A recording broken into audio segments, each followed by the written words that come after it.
Hello and welcome to News Up Now. I'm Gleidson Martins. Although most of the times we speak about arts, entertainment, education, today we're going to be talking to an actor, an Ukrainian actor, Oleg Zagorodnii.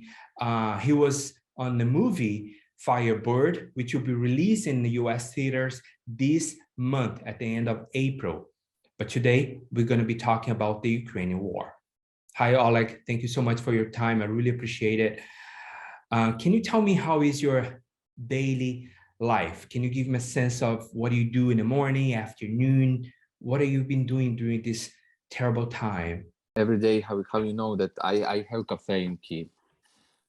So yeah, I back to Kiev 2 weeks ago, and I open my cafe and I try to work.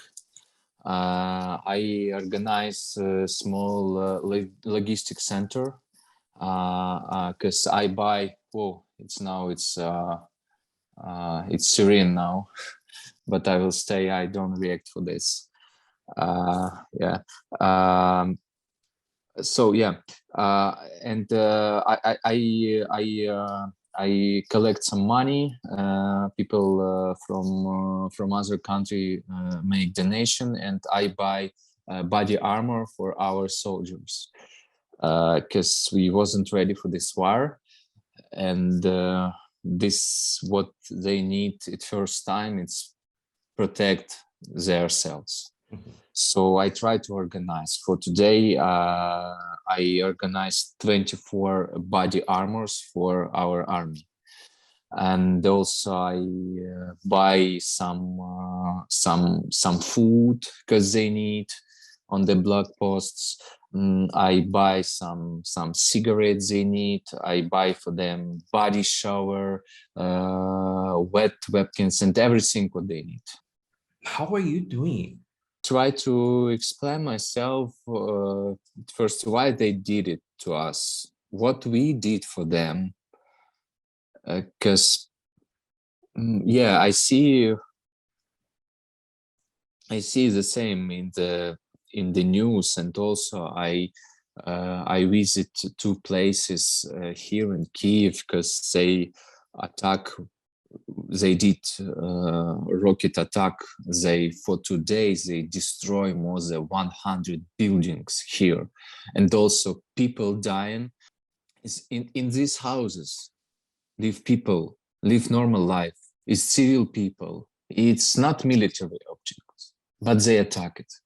So every morning my day start with I open Telegram, I open the internet, Google, and I read news, and I cry about my people, about our children, about our women, because they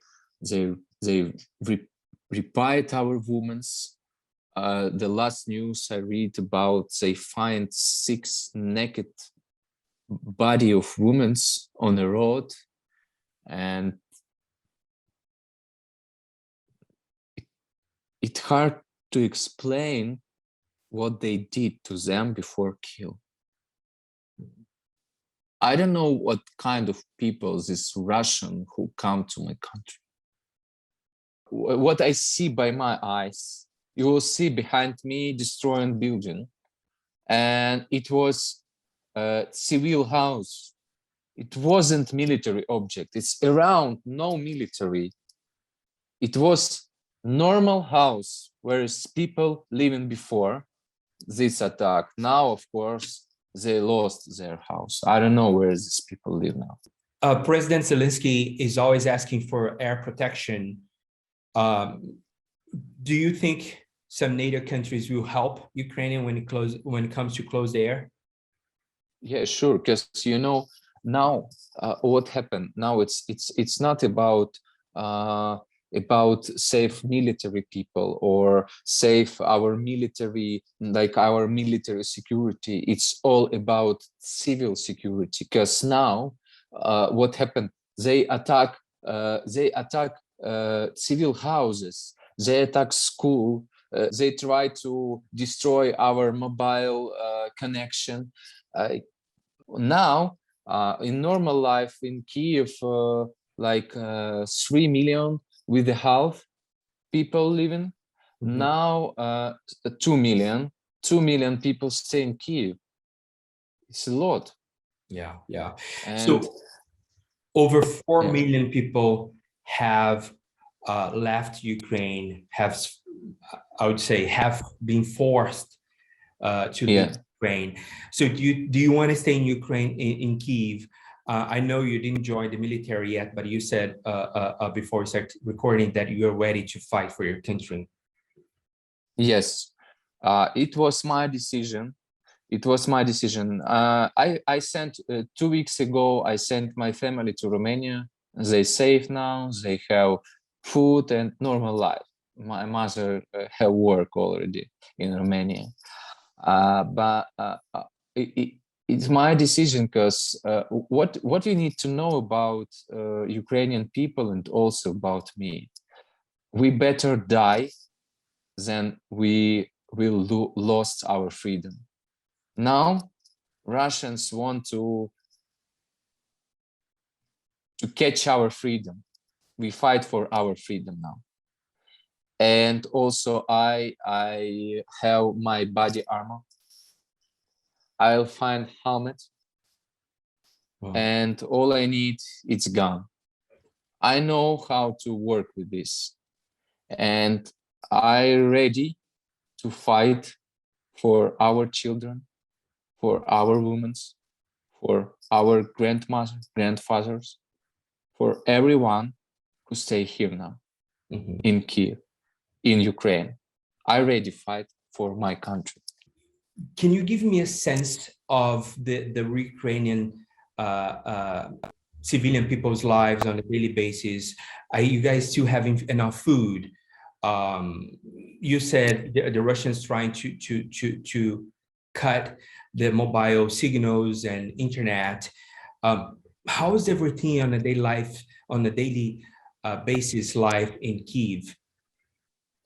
You know, in Kiev now, when it's war, all you care about it's have some water, some piece of bread, some piece of meat. That's all. That's enough. But we have now in Kiev more than what I'm talking about. We have a lot of cheese. We have some vegetables. But now it's look like, you know, you come to shopping to buy some products. And today you have, for example, only tomatoes. Tomorrow it will be only avocado, because it's not regular transfer of food to Ukraine, because it's not plane comes to Ukraine. It's only by car, and yeah, it's difficult now. But we all don't need a lot of food. I know that people in Mariupol have a lot of problems with that, because they don't have any transfers of food from 1st of March. So more than 1 month they blocked by Russians, and they live in the bomb shelters.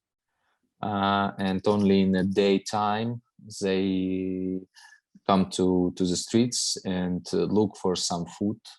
What do you think NATO countries could be doing and should be doing to help Ukrainians?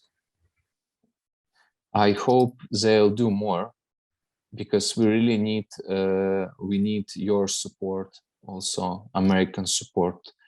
Because what is Russia today? Look, Ukraine, more than 1 month, they can't win us. Big Russia, look at the map. Big Russia and really small Ukraine. And they don't have enough power, but they have enough power to destroy us as well, to kill more people. So every day today of silence from Europe and from US, it's mean more deaths of Ukrainian children, women, and civil people. It's mean more of destroying houses. It's mean more of destroying bridges, which mean a lot of problems in the futures, because today they try to destroy more and more infrastructure objects. So they want to destroy our economic, because we will rebuild it too long. So every day it means bad future for me and for my country.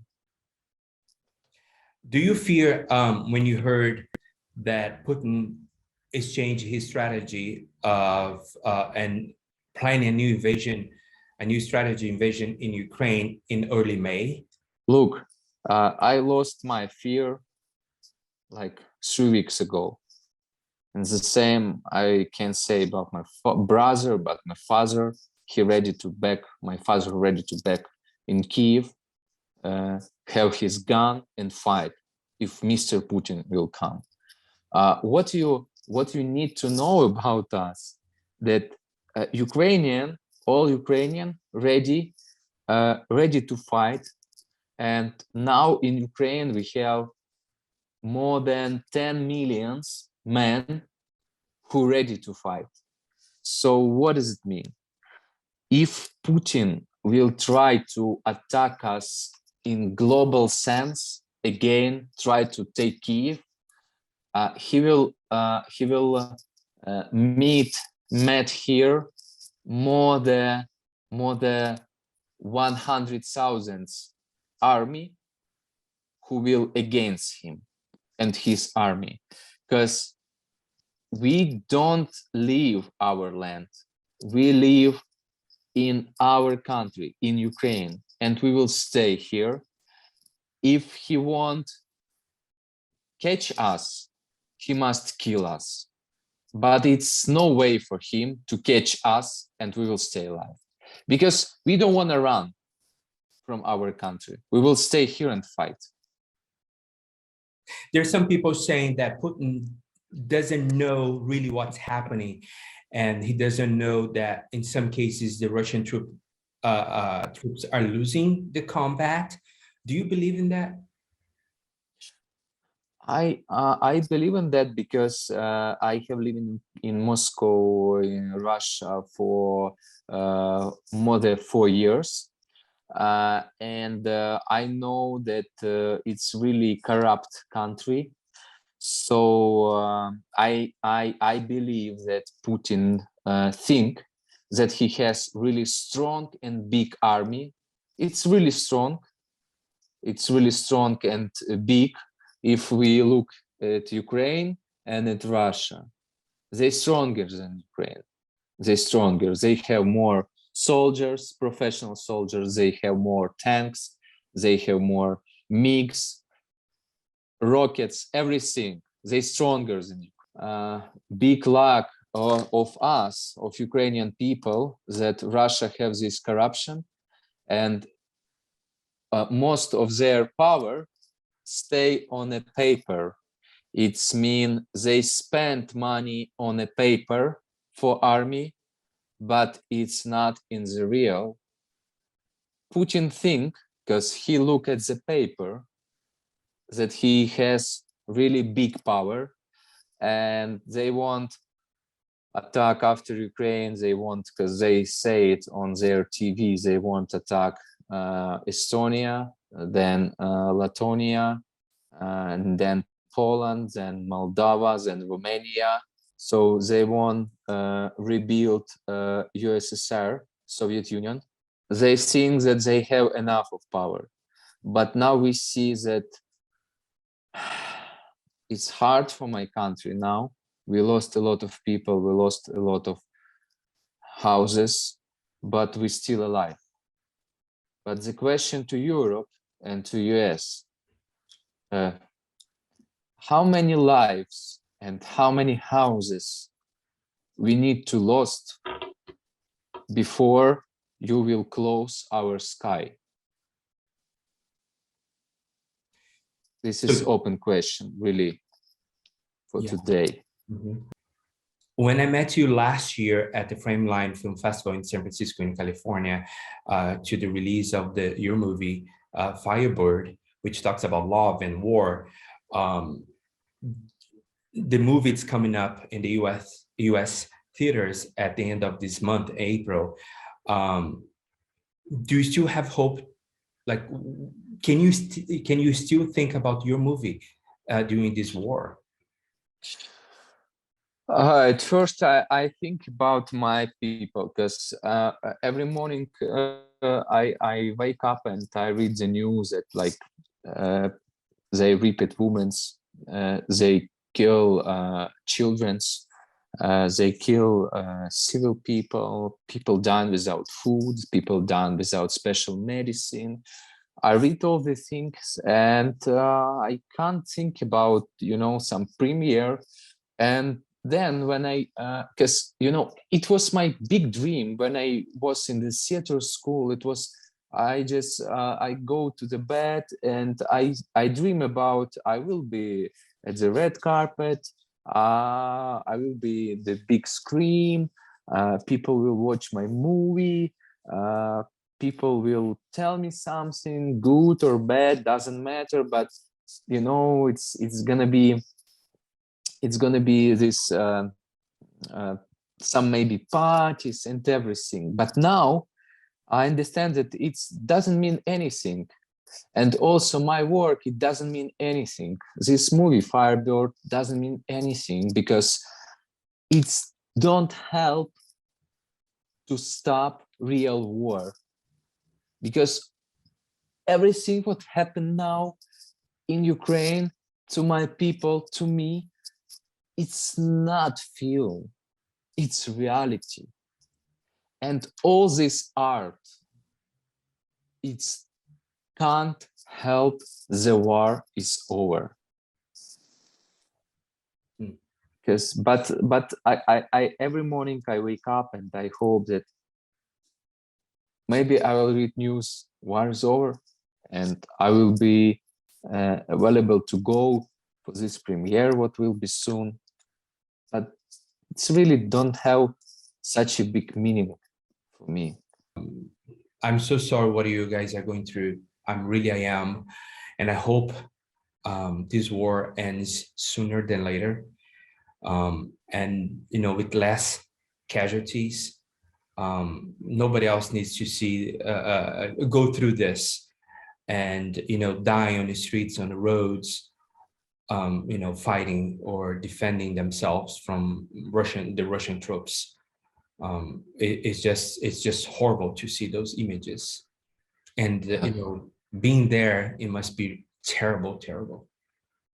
Yeah, but war is war. It is what it is, and we all hope that we will have this dream peace, what we every minute dreaming about.